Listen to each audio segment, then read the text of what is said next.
So apparently taking in a Billy Joel concert with his wife and the son of a famous actor, aka his assistant coach, is what helps Dan Hurley decide if he wants to move to California.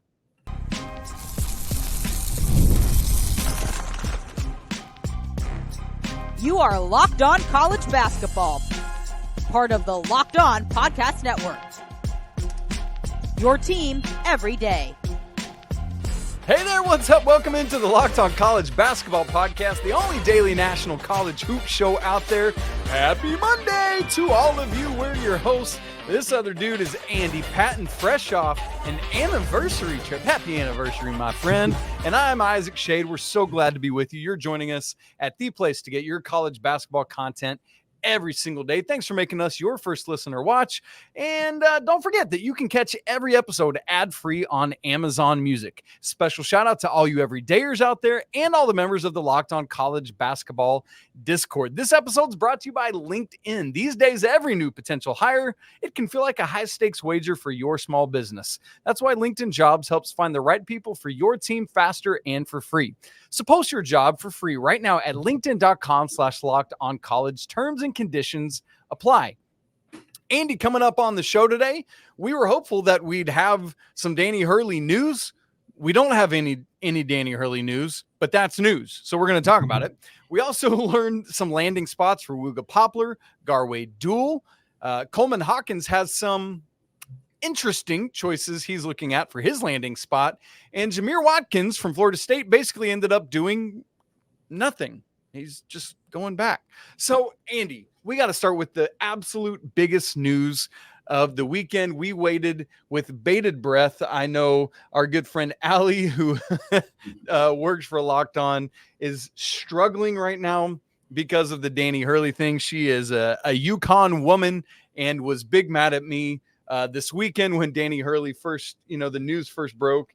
And I tweeted something out about possibly losing all these players. And she's like, "You're killing me." And I said, "You're literally paying me to kill you right now."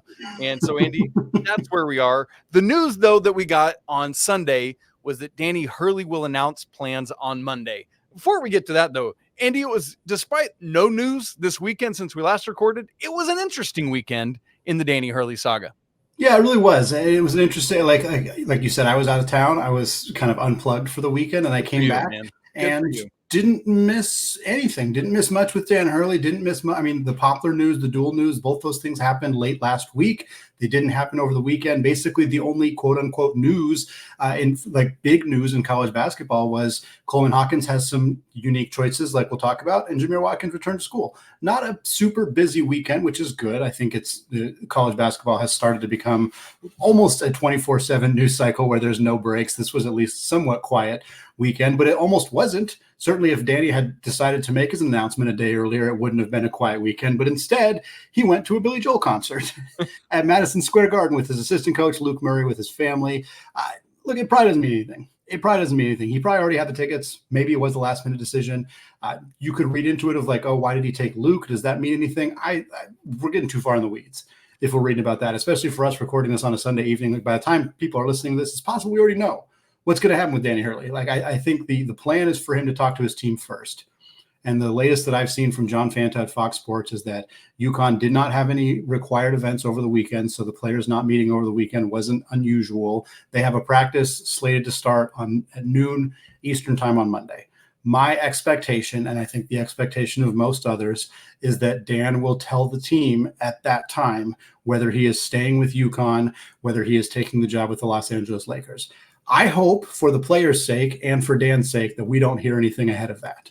I hope that there's not a Woj bomb at 6:45 in the morning my time like there was last Friday. I hope that that's something that he gets the opportunity to tell his team firsthand, whether it's coming into a practice all fired up and saying, "I'm staying, let's get it, let's do that three-peat," or, "Hey, sorry guys, I decided to take this opportunity. You guys are going to be in great hands with either Luke or Kimani or whoever ends up taking over that program," because I expect it'll be one of those two. But yeah, it was a long weekend of nothing. Somewhat similar to Scott Drew going to a Mexican restaurant and turning everybody on their heads when they were thinking about him going for the Kentucky job, and it ended up being nothing. That's just the part of the deal in the modern era. You get storylines, you get a lot of things. Social media allows us to kind of make big stories out of small stories. And in reality, sometimes those stories are nothing. So I don't know if we are any closer to figuring out what's going on with Dan Hurley as we record right now.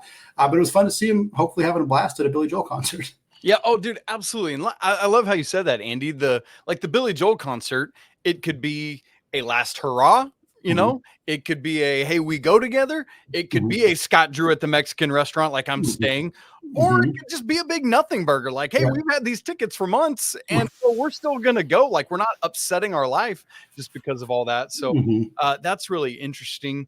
And Andy, I just, with the Lakers offering what seems like this monstrously huge deal.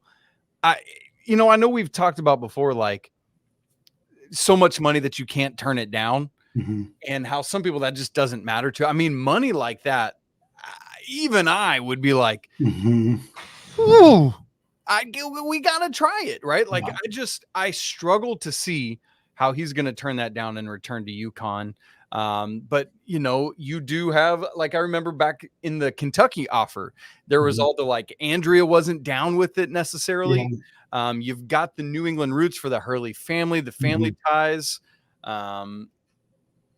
chance to stick around and not bite the bullet and just, or not bite, on the NBA job, even though he said that's what he wants to do at some point.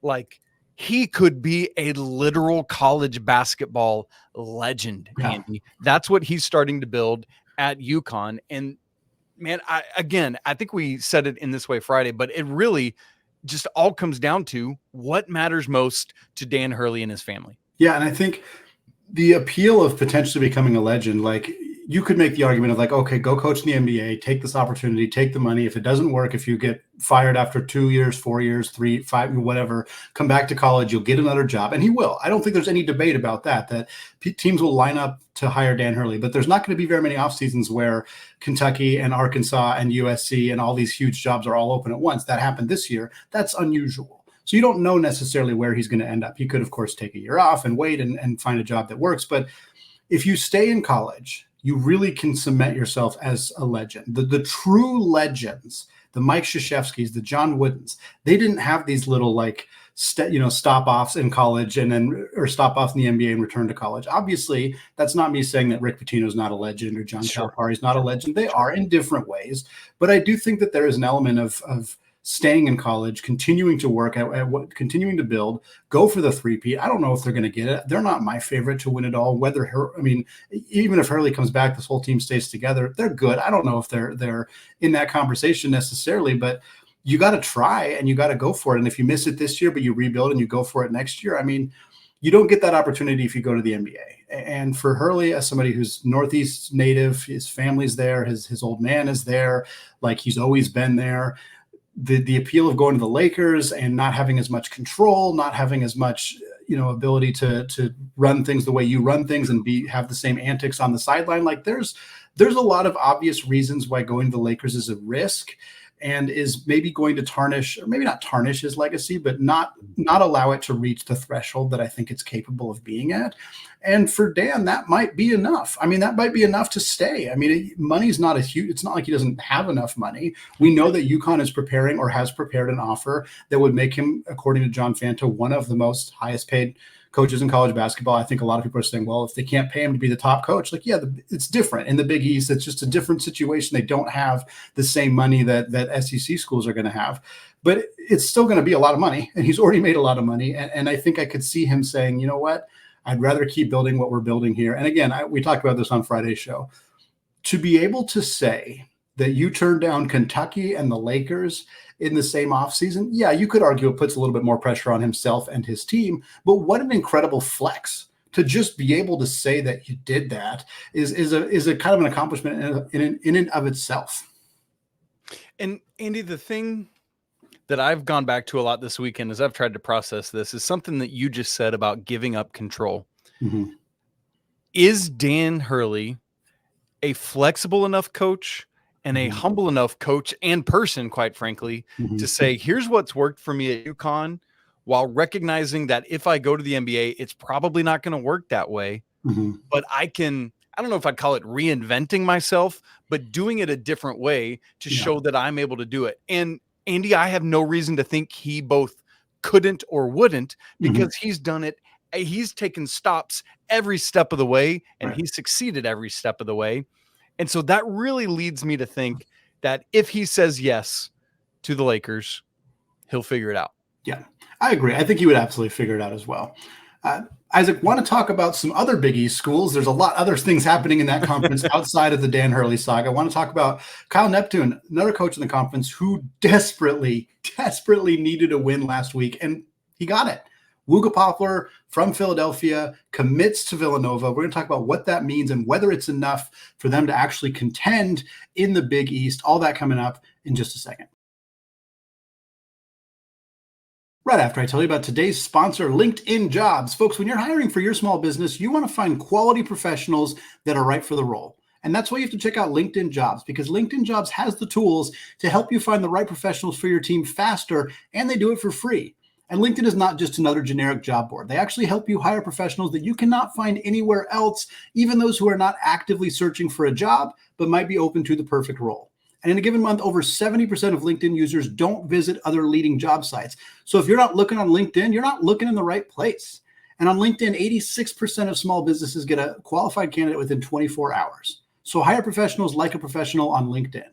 LinkedIn also knows that small businesses are wearing so many different hats, and they may not have the time or the resources to hire. So they're constantly finding ways to make this process even easier. They launched a feature recently that helps you write your own job descriptions, which makes that process quicker and easier. So post your job for free at linkedin.com/lockedoncollege. That's linkedin.com/lockedoncollege to post your job for free.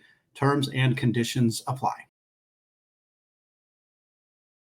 All right, Isaac, sticking in the Big East, couple of transfer additions that we saw last week that we didn't quite get to because something else happened in the Big East with the rumors about Dan Hurley. Took up our Friday show talking about that. But thanks, Magic Johnson.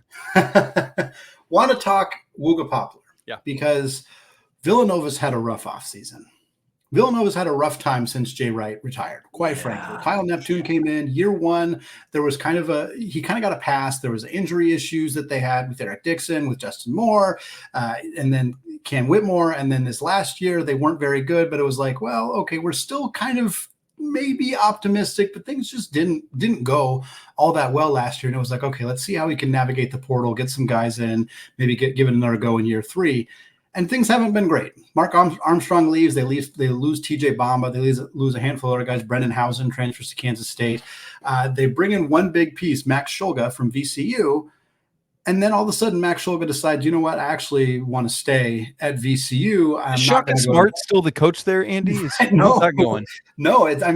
Which is wild. I mean, VCU, decent program. Don't get me wrong. And Shulga has been playing for Ryan Odom forever. He played with him at Utah State, playing with him at VCU. But that Villanova not having the power to keep a player from going to an A-10 school is not a great look for Kyle Neptune's program. And at that time, we thought, okay, they desperately need Eric Dixon to pull out of the draft and come back to Villanova, and they needed to add at least one impact guard in the portal for us to feel anything other than just like insane frustration with Kyle Neptune. And to his credit, they did. Eric Dixon did return from the NBA draft process. He is going to play at Villanova next year. And Wooga Poplar, who was arguably the top guard available in the portal at the time, in the conversation, at least with Jamir Watkins and a few others. Poplar, who's a Philadelphia native, decided to transfer from Miami to Villanova. And now they get a big piece, a combo guard, somebody who he's probably more of an off-ball guard, not really going to run the point, but high-level scorer, shot 38% from three last year, was a darling NBA draft prospect. Injuries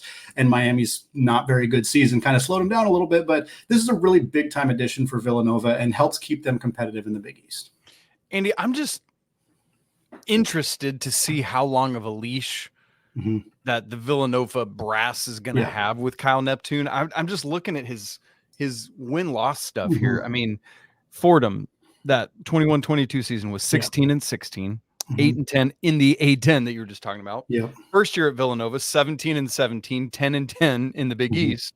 Last year, 18-16 overall, finally getting above 500, but 10-10 in the Big East. So for his career, those three head coaching seasons, 51-49, and then so a 510 winning percentage, but 500 overall in Big East play, and two NIT berths where they made it to the first round.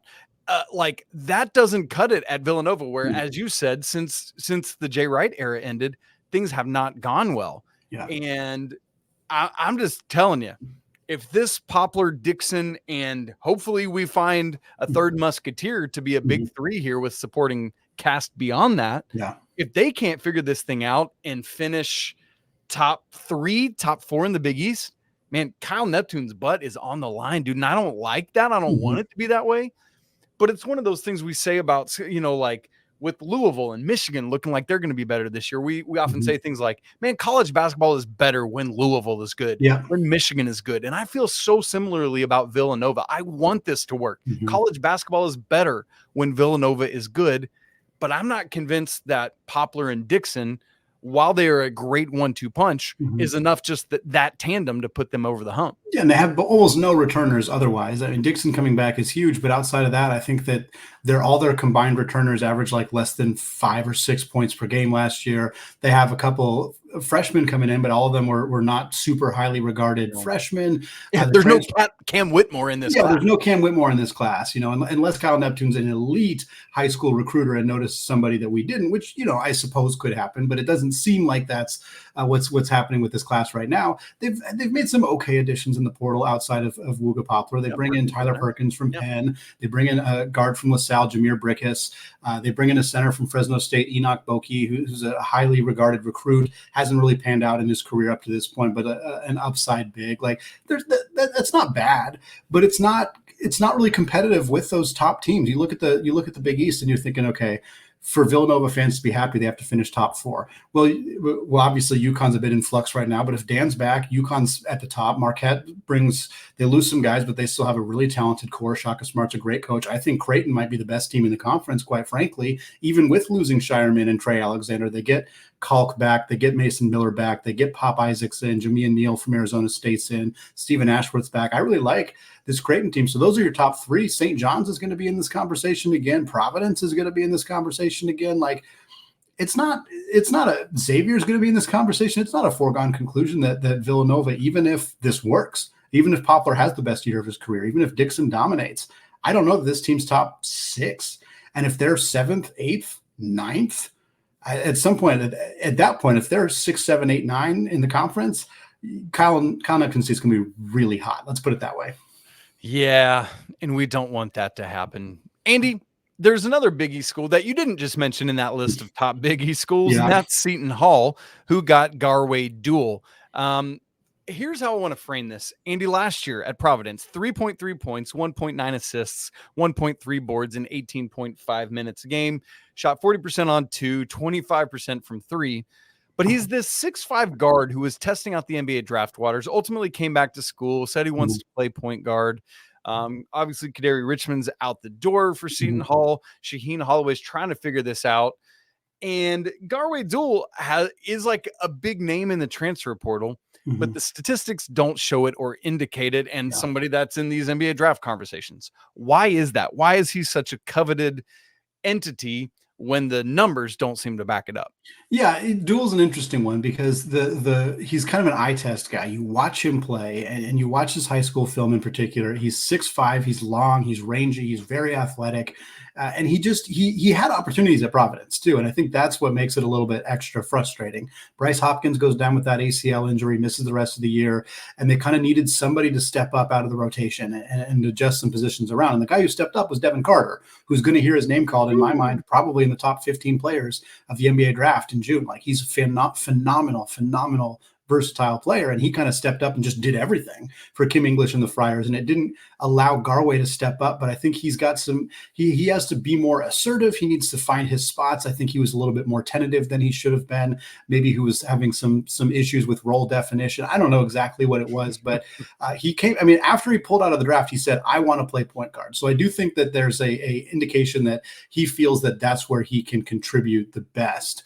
And I mean, honestly, if you compare him statistically, not so much, but physically, profile-wise, he's a jumbo-sized, versatile point guard, kind of like Kadari Richmond. Like, he doesn't look that dissimilar from Richmond. And if anybody can get the most out of a Kadari Richmond-typed player, it's Shaheen Holloway, who did the very same thing with Richmond before he transferred to St. John's. So I'm not going to project that Garwey Dual puts up numbers even super similar to Richmond. I just don't think he's quite there.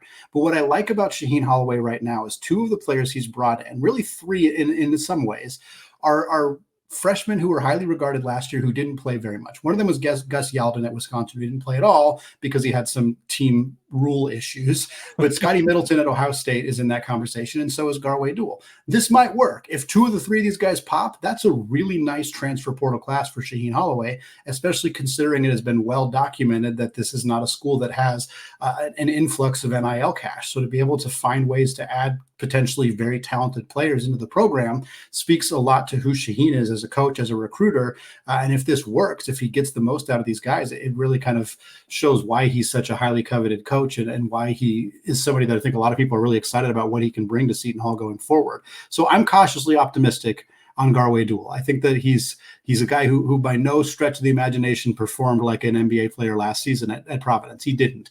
But there's a reason a lot of scouts really like him. And if he can get unlocked by the Pirates, this could be a really nice player to add into Shaheen Holloway's group. All right, Andy, we'll keep an eye on that to see how Shaheen can coach and train him up and how that's going to go. Now, we switched from two guys who have picked their landing spots to one who hasn't. The Coleman Hawkins sweepstakes has three programs still in the running, and they're interesting choices, Andy, and that courtship starts in the Little Apple in Manhattan. We're going to get to that in just a second.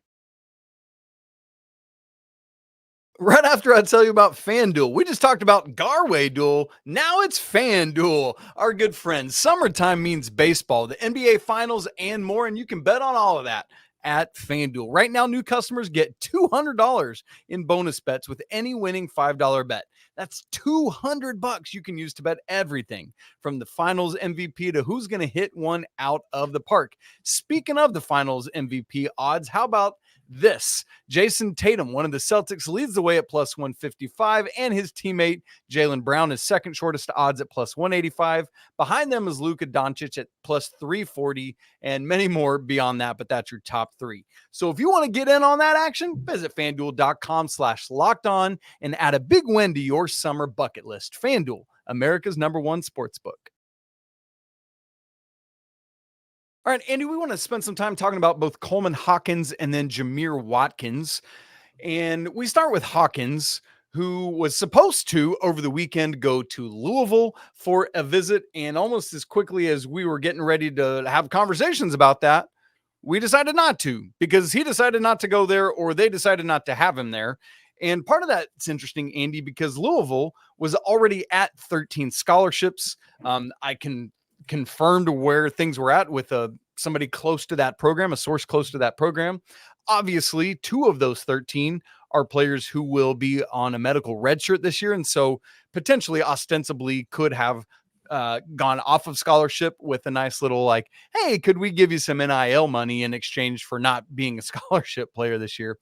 But anyway, Andy, where things now stand is, I think we were thinking about Coleman Hawkins is like this year's Hunter Dickinson, at least in his own mind, in terms of, high profile transfer, big name on the board left. Mm-hmm. And we're thinking he's going to go to some massive school, not in the Big Ten or Big East by his own admission. Mm-hmm. And so we're thinking, oh man, it's going to be some high profile, big time school. And Andy, the ones we're looking at now are Kansas State, mm-hmm. SMU, and then LSU gets into the mix right after we hear about the non-Louisville visit anymore. Dude, I don't know what to make of this, but it sure doesn't seem like Coleman Hawkins is going to some top flight program. No, I mean, Kansas State is pretty clearly the most high profile basketball program on this group right now. And, they didn't make the tournament last year. None of these three teams made the NCAA tournament last year. And I think Coleman Hawkins, I think he's a good player, and I think he's got a goofy personality on social media. But yeah, I think his hope was to do what other players have done successfully. And I think will ultimately still be successful for him, which is kind of be in that second or even third wave of transfer portal names where you create a scarcity, like you're the only big name left. And in the situation he is, I think if you look at other bigs who are currently available in the transfer portal, like Supreme Cook out of Georgetown, he's fine, but he's not, even Coleman Hawkins, who I think is good, but not great. Coleman Hawkins is a better player than Supreme Cook. I think he brings more to the team. I think there's other bigs in the portal that are fine, but Coleman Hawkins is the name. The problem is that a lot of these big name programs have either filled their rosters entirely or have spent their NIL money entirely. And we're so new to this process of transfer portal and NIL and draft declaration deadline and all this stuff. Like, it's all kind of changing and adjusting year in and year out. And I think it was a bit of a gamble to say, I want to put myself in a position where I can ask for Great Osborne money. I can ask for $2 million. I can say that I want to go to, I don't want to play in the Big Ten again, or I don't want to play in the Big East. I want to play at a football school. I want to be in that conversation. And that's what he said. And that's what his agent has said. And now he's in a position where the schools that have money or have scholarships or have an interest in him is maybe not the Arkansas, the Kentuckys, the big name programs in college basketball, because they're full. And so you end up looking at, could he go to Kansas State and kind of help replace Arthur Kaluma? They're not exactly the same position, but I looked at a Kansas State situation where they could have a starting five of all transfers if they add Hawkins. It'd be Ugana Yenso, Coleman Hawkins, Akor, Brennan Howson from Villanova, Doug McDaniel. Look at that. The starting five right there of guys they added in the portal. So that's not a bad team if he ends up at Kansas State. But again, it's not exactly moving the needle. LSU is definitely the biggest brand team that's here, but they're in the SEC. I mean, they're in the SEC, which is great, but they're not a powerhouse basketball program. And SMU just kind of feels like a pretty significant wild card. So it's a unique group of teams, to say the least. Yeah. And I mean, you think that that starting five you just named, could Achor really play the three? Right. I don't know. So there's this crowded front court situation already there. And you've got to be, if you're Coleman Hawkins, it's if you've gone through all of this, I'm clearly going to a place where I'm going to be the dude at the four. Would he start over Achor at the four? Yeah. I mean, I think so, but it's not a slam dunk to me. And that's what's weird about it. You could go super small and start him at the five and have Yenso come off the bench. Yeah, then Onyenso's coming off the bench, which is so. And it's also funny to think about him going to Kansas State, because there are a lot of teams that probably wanted to get one of those two players, Onyenso or Coleman Hawkins, right? Yeah. And then it would be hilarious if Jerome Tang ends up landing both of them, right? And so this whole thing, man, it is one of the more intriguing recruitments of this offseason to me, Andy. Yeah. LSU, I mean, they probably have money to burn. They've brought in 3 transfers. They're all guards. I can kind of see it. Will Baker lost to graduation. Hunter Dean's gone. They did add a big man out of the junior college ranks, Noah Boyd. I mean, it's a place he'd play, and it's in the SEC. He said he wants to go to a football school. Cool. There. I mean, that checks all those boxes, but I don't think Coleman Hawkins, pulled his name out of the draft and made a big hullabaloo in the news to go to a school that is not talked about in the basketball landscape all that often. And all that pretty much applies to SMU as well. New coach, obviously, in Enfield coming over from USC, but they've already made front court additions. Matt Cross from UMass is a huge addition for that team. Jarrell Colbert from Kansas State, Johan Traore, former Auburn top prospect who was at Santa Barbara last year. Coleman Hawkins plays at SMU. Don't get me wrong. He plays and plays big minutes at LSU as well, but I just don't think that's exactly where he envisioned his conversations that he had last 2 weeks ago or so. This is probably not exactly what he envisioned. Yeah, and I think that is the way to put the period and the punctuation on that, Andy. This is not the story that Coleman Hawkins thought he would be writing at this point in early June. And so we'll see what ultimately ends up happening with this very, very interesting saga, Andy. And then the last word we want to get in today is Jamir Watkins, who we kind of joked about earlier, who had all these moves, it looked like, and then ultimately ended up doing nothing. I mean, there was a very real world in which I thought he would end up staying in the NBA draft because of the multiplicity of things that he does and brings to the table as a basketball player that can play a 3 or a 4, depending, as we kind of talked about last week, on personnel around him or scheme that a team is running. But then also when he did decide to come back, was in the transfer portal, and it seemed, I think this time last week, it seemed like, man, Michigan makes a ton of sense for him. All these other places that, you go to Michigan, and dude, they're in great shape with what Dusty May's doing. But Andy, he ultimately decides to just stay in Tallahassee and go back to play for Leonard Hamilton. And I don't know that I necessarily get it in terms of like coming back to win because of everything that's kind of already gone from Florida State. It's a rebuild of a roster. They are in play for a Purdue decommit who we'll talk about later in the week. But Andy, I don't know that this one makes a ton of sense to me other than just like, hey, I guess if nothing else makes more sense, just go back to what you know.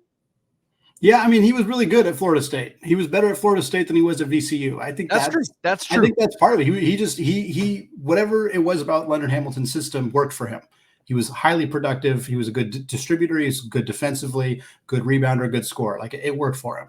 And that's kind of when, because I'm with you. I look through this and I'm like, if Michigan was truly an option, or Texas or any of these other like high profile programs, you'd think they probably offer more NIL money. You'd think they probably, would be more appealing to him in terms of making the NCAA tournament, all that stuff. But maybe he just wanted to go back to a school that really worked for him and that he had a lot of success at it. Or maybe those schools didn't offer what we think that they offered. Who knows? It's always a little bit hard to tell, but he's returning to a Florida State team, Isaac, it's going to look a lot different. He doesn't have Baba Miller. He's over at Florida Atlantic. He doesn't have Jalen Warley or Cam Corrin or Cameron Fletcher. Those guys are all gone. And they've only added a couple of players in the portal. So I'm very intrigued what Florida State's going to look like next year, what Leonard Hamilton sold them on. It's a lot of interest right here, but Jamir Watkins is one of the more interesting returners in college basketball next season, and a guy who I think is going to surprise some people who maybe aren't paying a lot of attention to the offseason. They're going to be like, wow, that guy's really, really good. Yeah, he is. And it's good to see him back at Florida State, even if it's a bit interesting as to why he's still there. Yeah, I mean, he's got to be a preseason ACC, all ACC candidate to be on one of those teams. So that'll be fun to see. What can Leonard Hamilton do to build around Jamir Watkins? We'll keep our eyes on it. Well, Isaac, that's going to wrap it up for us today. And folks, we are going to get you an update on the Dan Hurley situation as soon as we know about it. I expect it's going to happen sometime early-ish on Monday. We'll get you some conversation about whatever decision he makes, what it means for UConn, what it means for college basketball, all that stuff coming your way. We'll get some more updates on the transfer portal, recruiting as we're getting into that season. Of course, the NBA draft coming up as well. So keep your eyes on Locked On College Basketball Podcast. We appreciate every single one of you who has made this show your first listen or your first watch of the day. Don't forget to join our Discord channel if you have not done so yet. There is a link in the show notes. Apologies to the lawyer family. Let's go Wildcats. And until tomorrow, peace.